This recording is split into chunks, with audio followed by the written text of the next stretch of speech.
Luke 15:24. For this son of mine was dead and is alive again. He was lost and is found. Ethan had everything: a high-paying job, a luxurious apartment, and a lifestyle most envied. But despite the outward success, he felt empty inside. Every night, he drowned his loneliness in parties and distractions, but the void only grew. One evening, while walking aimlessly through the city, he stumbled into an old church. The warm glow of candlelight and the soft hum of a choir drew him in. He hadn't prayed in years, but something compelled him to sit in the pew and listen. The pastor spoke on the prodigal son finding his way home. The words hit him like a wave. That night, he prayed, truly prayed, for the first time in decades.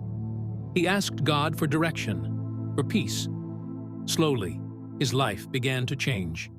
He left behind the meaningless excess and started volunteering at a shelter, helping those who felt just as lost as he once did. In helping others, he found himself. He had been lost, but now he was found. Proverbs 3:5-6. Trust in the Lord with all your heart, and lean not on your own understanding. In all your ways submit to him, and he will make your paths straight. In the year 1327, a young blacksmith named Thomas lived in the heart of England. Though skilled in his craft, his soul was restless. The loss of his parents during a plague had left him questioning everything. He wandered from village to village, searching for purpose, but found only toil and emptiness. One day, he heard of a pilgrimage to Canterbury, where relics of St. Thomas Becket were said to perform miracles. With no other direction, he joined the journey. The road was long, filled with dangers from bandits and illness. At times, he doubted his choice, wondering if it was all just foolish superstition. One night, exhausted and cold, Thomas collapsed beneath a tree. In the silence, he heard the words of a fellow pilgrim reciting, "Trust in the Lord with all your heart." The words settled in his heart like a warm fire. When he finally reached Canterbury, something within him had changed. It wasn't the relics that healed him, but the journey itself, the lessons of faith, resilience, and trust in God.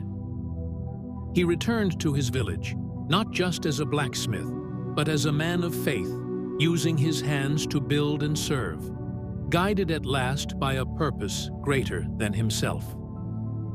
Isaiah 30:21. Whether you turn to the right or to the left, your ears will hear a voice behind you saying, "This is the way. Walk in it." Amelia had grown up in a Christian home, but as she entered adulthood, she strayed far from faith. College, then career, then relationships, everything became a whirlwind, and God was no longer a part of her life. Years passed, and one heartbreak after another left her feeling utterly lost. She tried everything to regain control: therapy, self-help books, even moving to a new city. But nothing worked. One day, while visiting her childhood home, she found her old Bible tucked away in a forgotten drawer.